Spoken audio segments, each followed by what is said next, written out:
Bonjour tout le monde!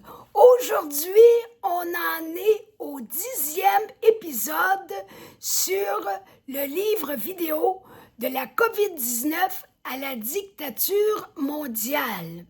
On en était rendu à la page 36 de mon livre dans le premier chapitre qui est l'influence déterminante des médias de masse. Alors, ce que je vous disais au dernier épisode, on en était rendu au fait que les émissions de Joe Rogan aux États-Unis dénombraient au moins 12 millions de téléspectateurs par émission, qui étaient des émissions centrées sur la remise en question du récit de la COVID. Je continue. À tort, notre tendance est à continuer de penser que les soi-disant médias traditionnels exercent toujours la même emprise qu'avant. Le 29 août 2020 à Berlin, Maître Robert F. Kennedy Jr. prononça un discours devant 1 million, c'est beaucoup de monde, de manifestants selon les organisateurs de la manifestation. Comparativement à 38 000 selon la police. Vous imaginez la comparaison entre 1 million de personnes et 38 000. C'est énorme. Dans 1 million, il y a 10 fois 100 000 et 38 000 et juste un peu plus que le tiers de 100 000.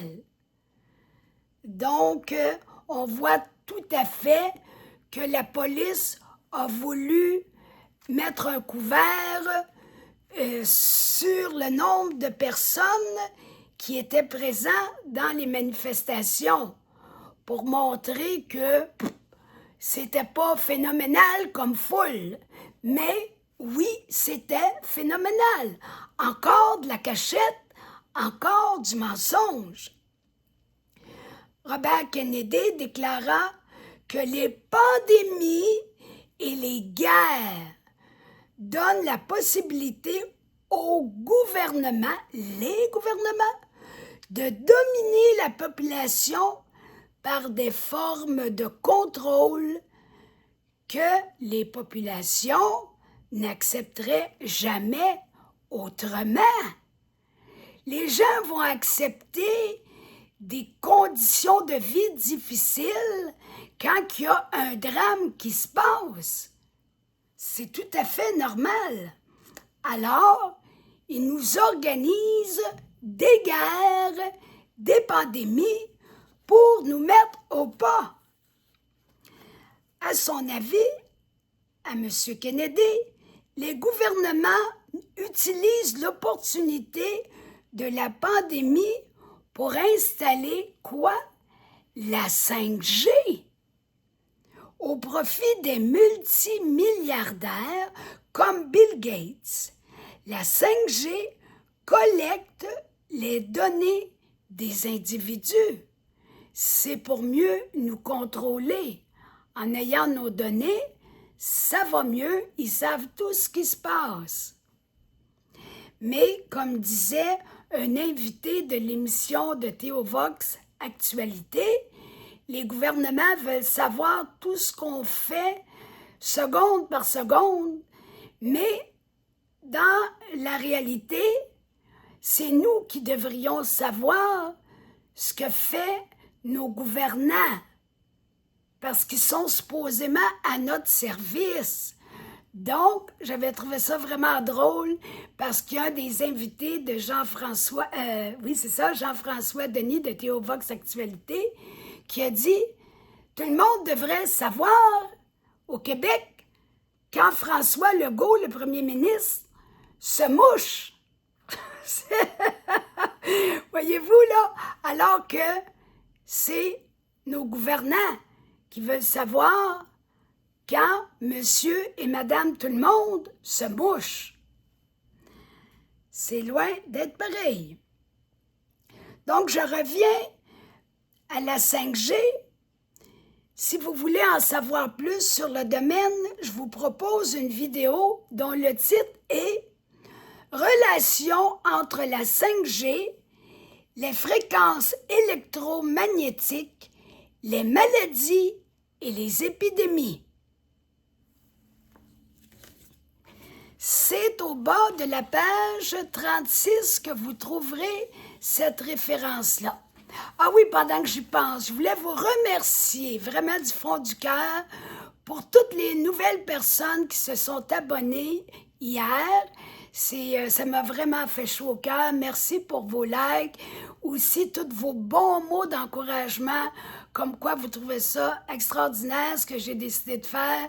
Ça me fait chaud au cœur, ça me donne la force, le courage pour continuer. Votre présence, vos encouragements sont précieux pour moi. On est tous ensemble pour s'aider, s'entraider, à faire en sorte qu'on vive dans un monde plus agréable que celui qu'on veut nous organiser. Mais justement, on ne se laissera pas organiser et nous-mêmes, on va s'organiser entre nous pour vivre des jours meilleurs. Donc, je continue. Le refus des journalistes de prendre en compte les divers faits discréditant le récit officiel demeure, regardez le mot de M. Crispin-Miller, ça demeure inexcusable, le refus des journalistes. Ils font pas leur travail. Ils nous disent pas la vérité.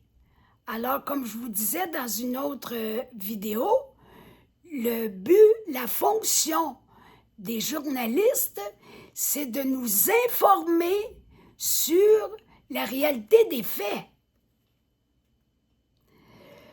Une vidéo en parle très bien.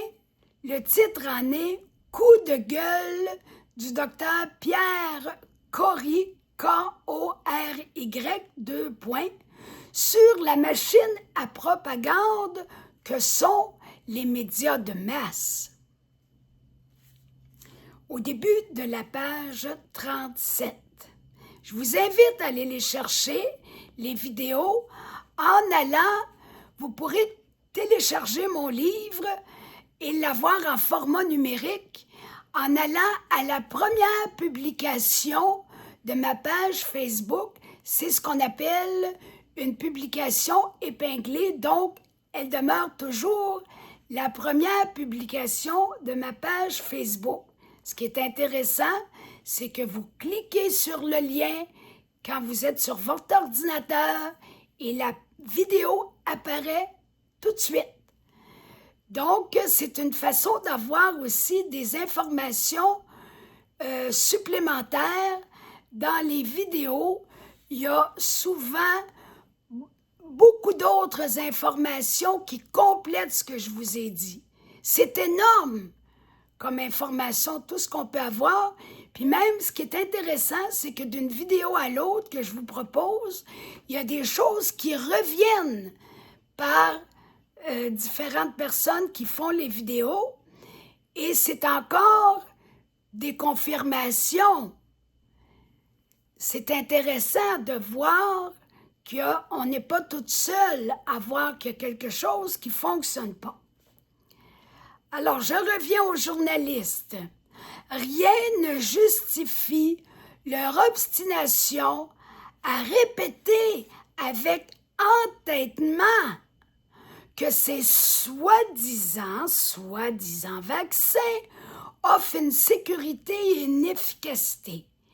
Ils exhortent encore les gens avec insistance à choisir la vaccination. On a aussi annoncé, entre guillemets, joyeusement, que la FDA approuve maintenant le fait d'injecter les enfants de telle catégorie d'âge. Alors, la FDA, c'est la Food and Drug Administration et cet organisme concerne l'administration américaine des denrées alimentaires et des médicaments. Cet organisme possède, entre autres, le mandat d'autoriser la commercialisation des médicaments sur le territoire des États-Unis.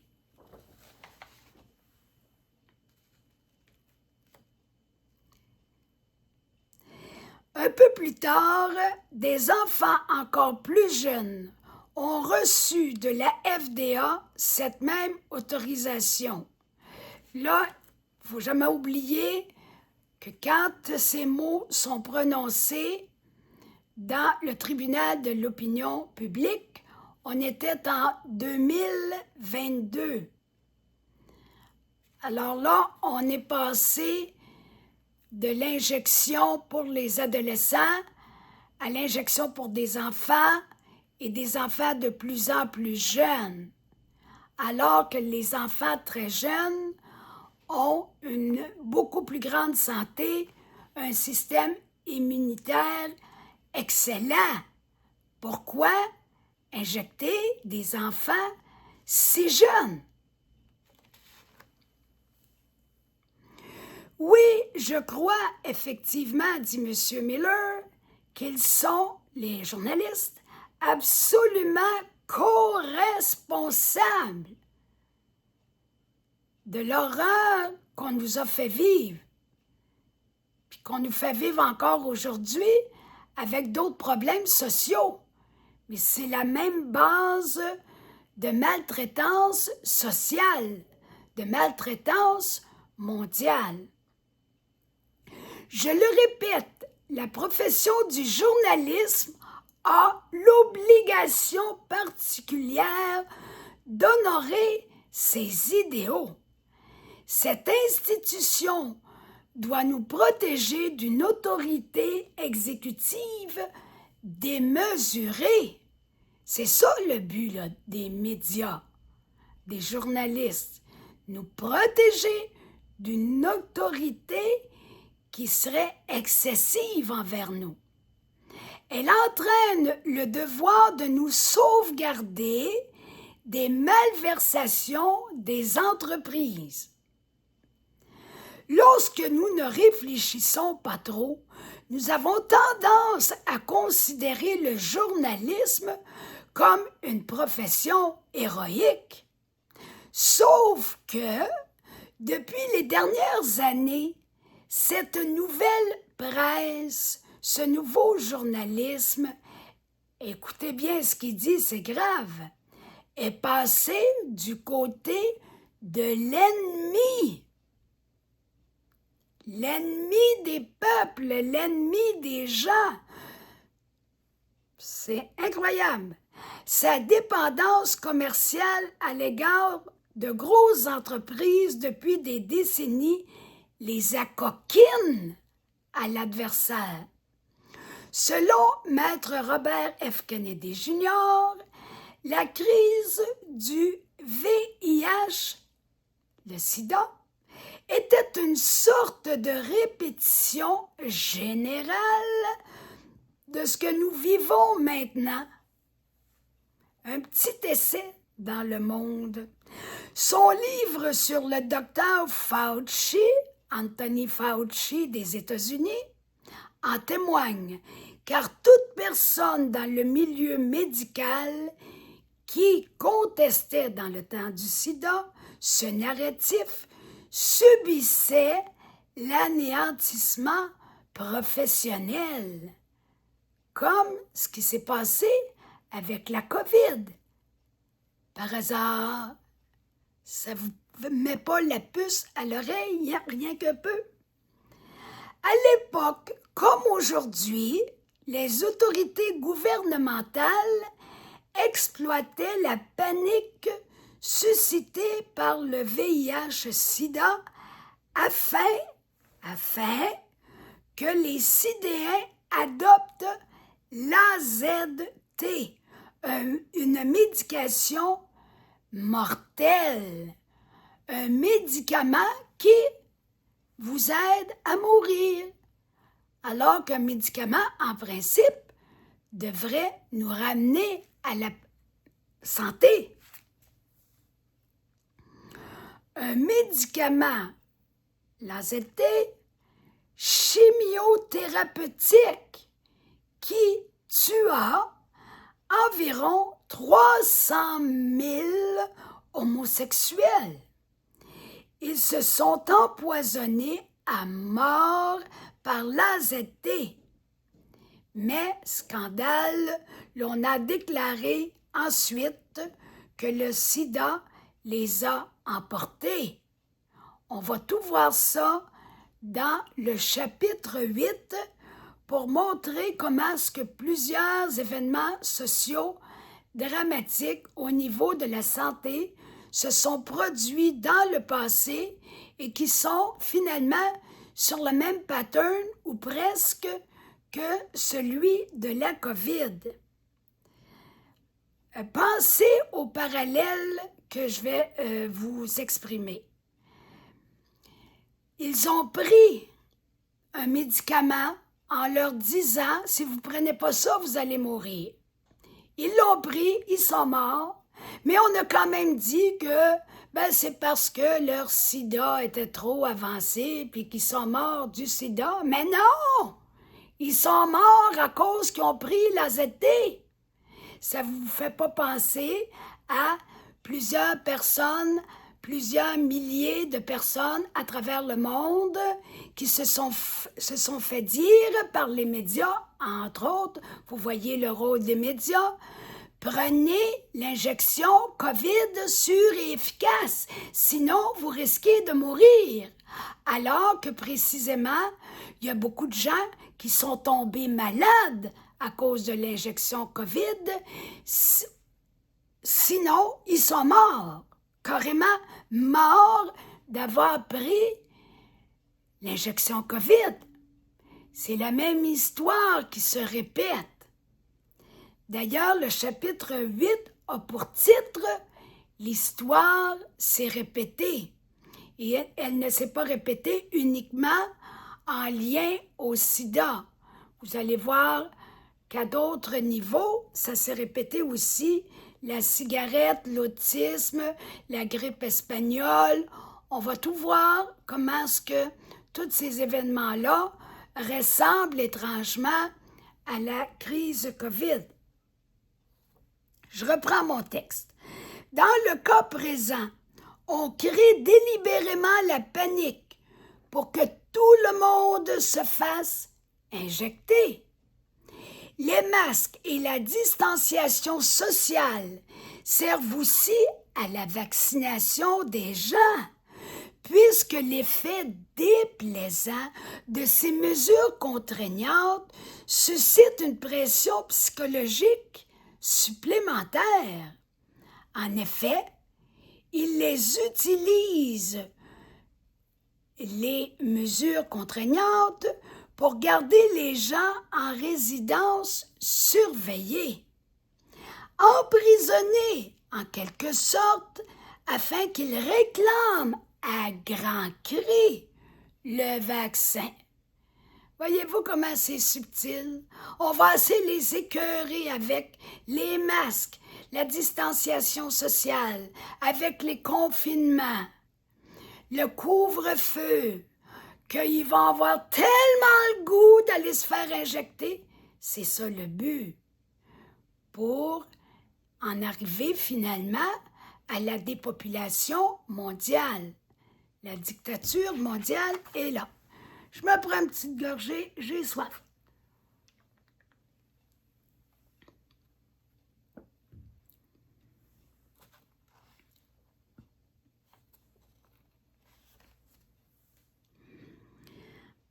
Emprisonnés en quelque sorte afin qu'ils réclament à grands cris le vaccin, de telle manière à se débarrasser des masques. Une fois encore, le docteur Fauci joue le rôle d'un acteur clé dans ces 2 épisodes de pur scandale. Sida, COVID. C'est le même personnage, la même façon de procéder, de faire peur au monde, de leur mentir, de les amener dans une forme de guet-apens. Tout un guet-apens.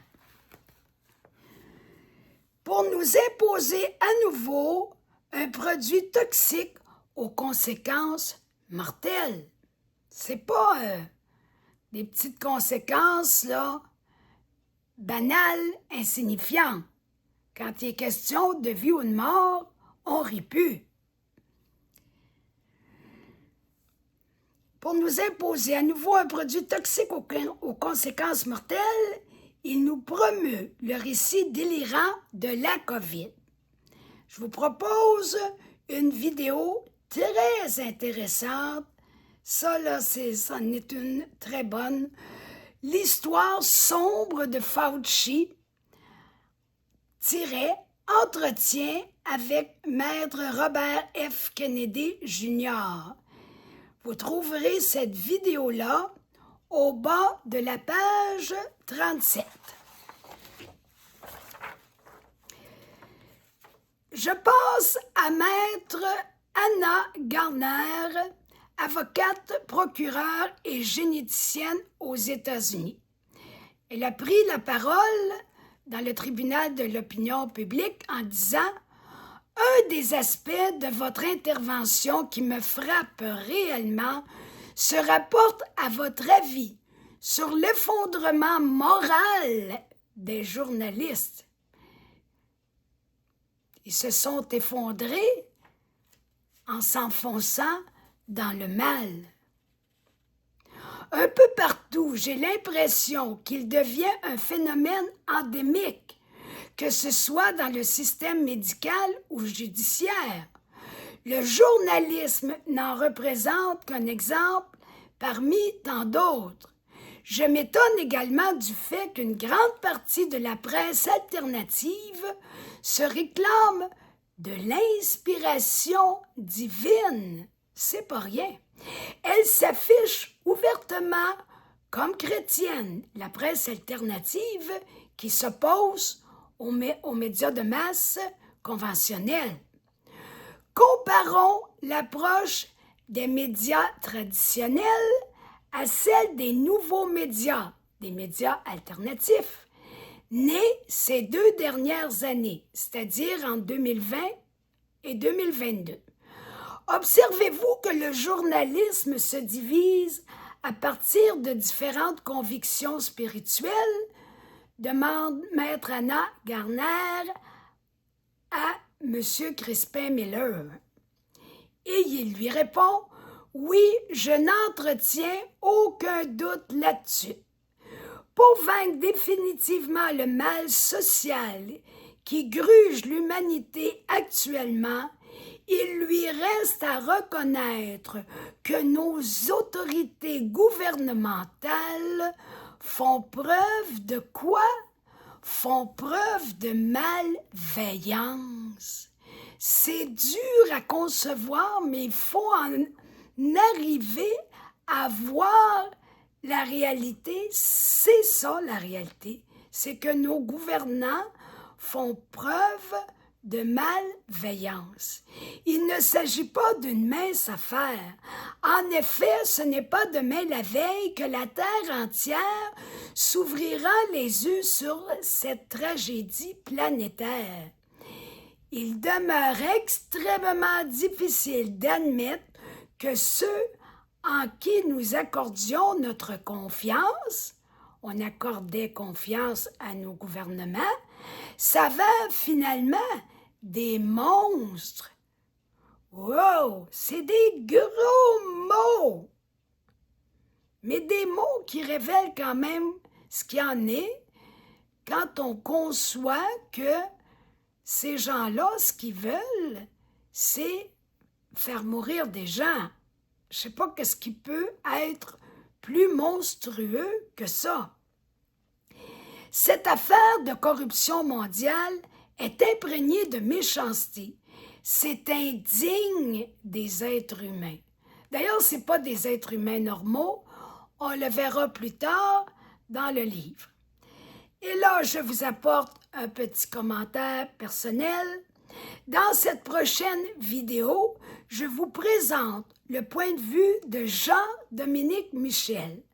Pour connaître cet homme exceptionnel, vous allez le découvrir, il est extraordinaire. Allez voir à la page 68 de mon livre. Il nous étale ici, dans la vidéo qui suit, l'ampleur de la dictature française ainsi que celle de la plupart de nos gouvernements. Le titre de la vidéo, le voici, 8.2 COVID non censuré, crime d'État contre la démocratie. C'est à la page 38 du livre. Les gens ne se réveilleront pas tant qu'ils ne parviendront pas à affronter courageusement et lucidement cette troublante vérité. Ils ne s'en sortiront pas s'ils se réfugient, regardez le mot, le moindrement, illusoirement, dans la pensée de l'intégrité de nos gouvernants. C'est clair. Chérir la conviction qu'il leur reste de la bonté gratuite et naturelle perpétue leur emprise psychique sur eux. Par rapport à l'ensemble de l'humanité, seule une petite poignée de marginaux atypiques, multimilliardaires, dirigent le monde. C'est important de savoir ça. À cause de leurs troubles psychiques, de leur exceptionnelle anormalité, j'en ai parlé tantôt, les psychopathes multimilliardaires qui dirigent le monde, la petite clique, c'est minime, extrêmement minime. Ces psychopathes ne bénéficient d'aucune bonté. D'une manière, c'est pas leur faute. C'est des malades, de profonds malades. Il paraît même que dans leur cerveau, c'est pas fait comme nous. Vous avez entendu probablement le terme de pervers narcissique, mais ça va dans ce sens-là. Mais là, c'est poussé à l'extrême. Donc, ils ne bénéficient d'aucune bonté, une bienveillance, une empathie et une compassion naturellement offertes par Dieu à la très, très grande majorité des êtres humains. C'est pour ça que c'est tellement exceptionnel que les gens se disent « des fous comme ça, c'est pas possible, ça n'existe pas ». C'est vrai en partie dans le sens que c'est tellement minime en pourcentage par rapport au reste de l'humanité qu'on se dit « c'est pas possible, ça n'existe pas ». Ces personnes ne possèdent pas ces caractéristiques, même s'il demeure difficile de se le représenter. Ils n'ont pas les caractéristiques de la conscience, de la bonté naturelle, même si c'est difficile de l'imaginer. L'humanité ne réussira pas à briser ses chaînes tant qu'elle ne verra pas clair sur les intentions mortifères qui vient du mot « mort » de ses gouvernants. Tout cela à l'exemple des enfants victimes de leurs parents qui doivent, eux aussi, ces enfants-là, identifier le mal subi pour s'en libérer intérieurement.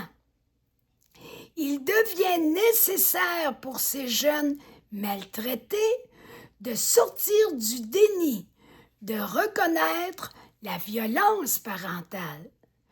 Le voile psychique qui enracine les gens dans l'égarement face à la réalité doit se lever avant que tout change pour le mieux. Comment se surprendre que le média catholique Life Site News accomplisse un si bon travail à ce sujet? Ce média religieux ne partage pas les hypothèses des supporters du narratif covidien relayés par les médias traditionnels. Ils sont complètement aux antipodes. À l'extrême gauche, à l'extrême droite, sont opposés totalement dans leur vision de la situation.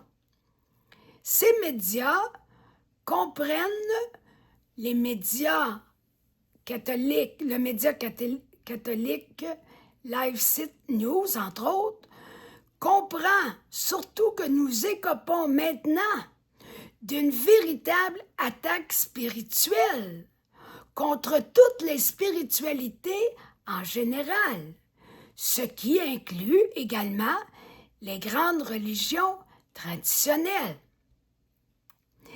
Les médias s'affichant ouvertement comme chrétiens soutiennent que les tout-puissants tireurs de ficelles de ce monde professent quoi? Le mot est intense et grave.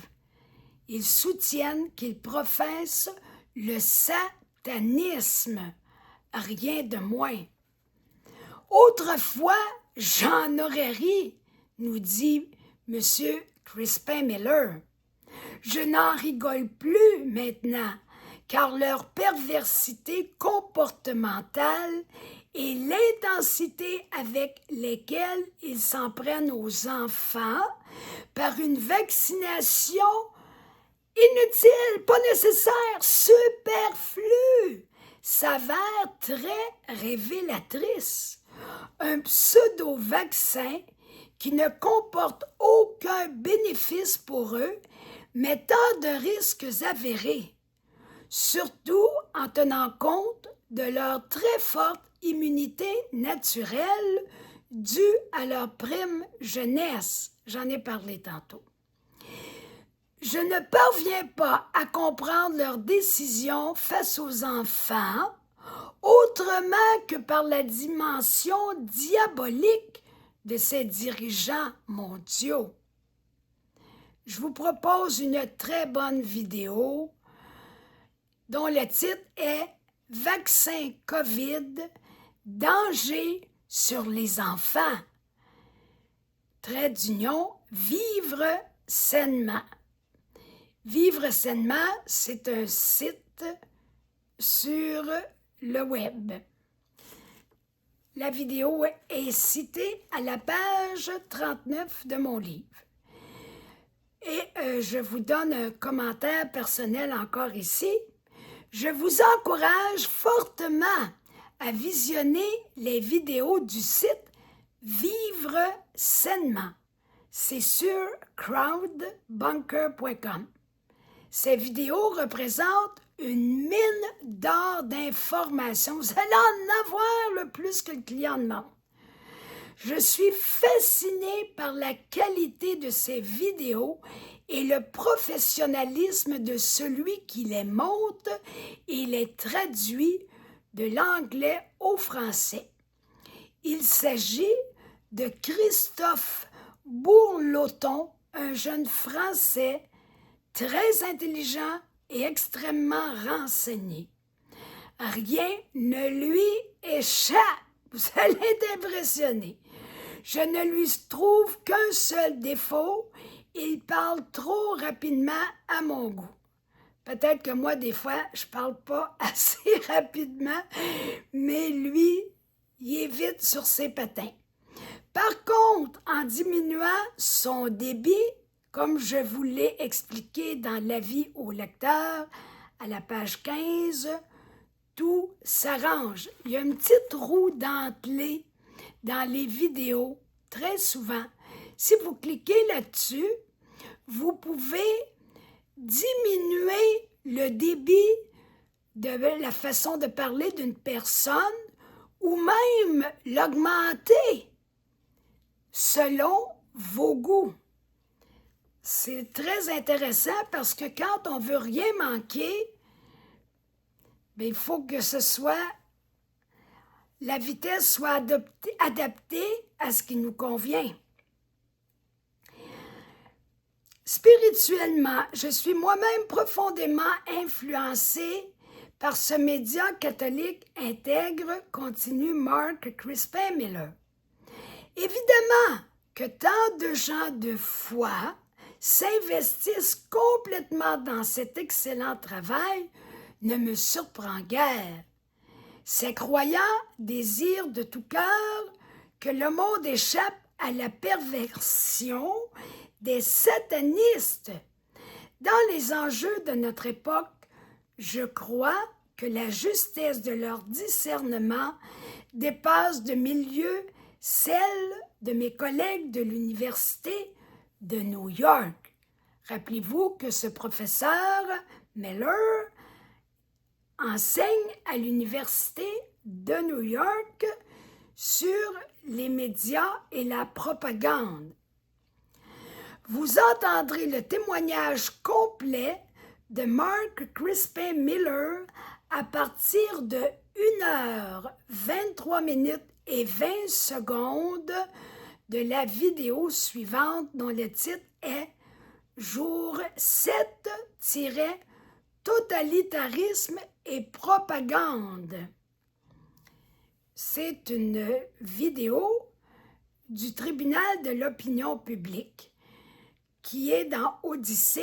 Vous trouverez toutes ces références-là, parce que là, je vais vous en donner d'autres, là, à la page 39 et 40. Là, on arrive à la fin du chapitre 1er sur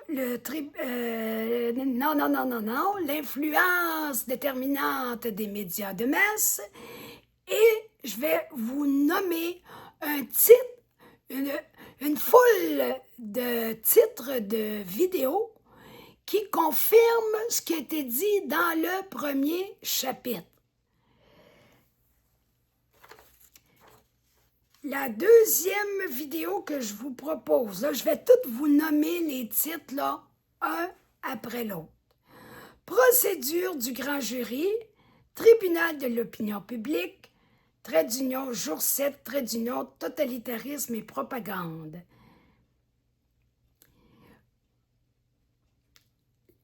Une autre vidéo, l'ex-journaliste Mariana Klowak avoue avoir fait de la propagande. C'est quand même quelque chose, hein? Quand la journaliste elle-même avoue, oui, j'ai fait de la propagande. Ceux qui doutent qu'il y a de la propagande, là, je ne sais pas quoi faire pour qu'ils comprennent. La RTS attaque Louis Fouché, le scandale de trop. Tous avec Julien Assange, le martyr de nos libertés. Christian Perronne, tremblez parce que vous avez menti. Ça, c'est toutes des vidéos là, qui sont dans Crowd Bunker. Jusqu'à 5 minutes et 31 secondes, Jean-Dominique Michel et les médias achetés. Les médias sont aussi corrompus que le domaine de la... 3 petits points. Ensuite, encore Jean-Dominique Michel qui nous parle du déni et de la servitude, trait d'union, deuxième partie. Voici maintenant dans la série de vidéos l'info non censurée, déni et servitude, première partie, Jean-Dominique Michel. Il faut casser les réseaux sociaux, il faut démanteler Facebook. Ça, c'est, si mon souvenir est bon, c'est le français politicien Jacques Attali qui a fait cette vidéo-là. Mais vous irez voir. Voici le bon exemple d'un journaliste courageux et honnête du nom de Julian Assange. Il est en prison depuis 8 ans à Londres pour avoir dénoncé et fait connaître des crimes de guerre commis par les forces américaines et occidentales. Maintenant, il est sorti de prison, mais je vous rappelle que tout ça a été dit et écrit en 2022. Le titre de cette vidéo, c'est « Corruption des médias et guerre », trait d'union, Julian Assange. Avec Jean-Dominique Michel, encore une fois, lancement de la Web TV, Anthropo, trait d'union, logique.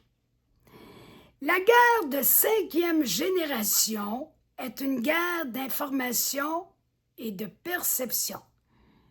Un autre titre de vidéo. Une autre vidéo. Une journaliste dénonce les mensonges des médias, les protocoles médicaux la tuent. Là maintenant, on va tomber dans 2 vidéos de YouTube. Faites connaissance avec Édouard L. Bernays, un fervent partisan d'une gouvernance de l'ombre. Il a écrit 2 livres sur le sujet, dont le titre est « Fabriquer du consentement » et « Cristalliser les opinions publiques ». Ces livres sont disponibles en librairie ou sur Amazon. Sans oublier cette vidéo dont le titre est « C'est donc comme ça qu'ils nous manipulent ». Tout un titre. Et encore dans YouTube, on a une vidéo dans Hello veut savoir la désinformation médiatique. Une autre vidéo qui est dans odyssée.com avec les preuves dont M. Maître Fulmich dispose. Les médias conventionnels pourraient être les médias conventionnels pourraient être inculpés devant un tribunal indépendant. L'émission de télévision américaine The Stupidest Show en fait foi à partir de 3 minutes 56 secondes. Le titre de la vidéo, c'est « Rainer Fulmich, Nuremberg 2.0 ». Et la dernière référence que je vous donne, le titre, c'est « Témoignage de Marc Doyer sur la désinformation des médias et du gouvernement ». C'est encore dans Crowdbunker. Alors, vous voyez que toutes ces vidéos-là sont en lien avec l'influence malsaine, tordue, néfaste et fausse de tant de médias d'information traditionnels, conventionnels, qu'on appelle aussi mainstream. À ce moment-là, ça vient confirmer encore ce que dit mais le professeur Mark Crispin Miller. Alors, à la fin de plusieurs de mes chapitres, je vous mets une liste de plusieurs vidéos que vous pourrez consulter pour aller plus à fond dans le domaine et pour apporter à ceux qui vous demandent des justifications « Où as-tu pris tes informations? » Vous allez pouvoir leur apporter la référence ou montrer où c'est dit ou même leur faire écouter, c'est encore mieux. Donc, on a fini le premier chapitre, c'est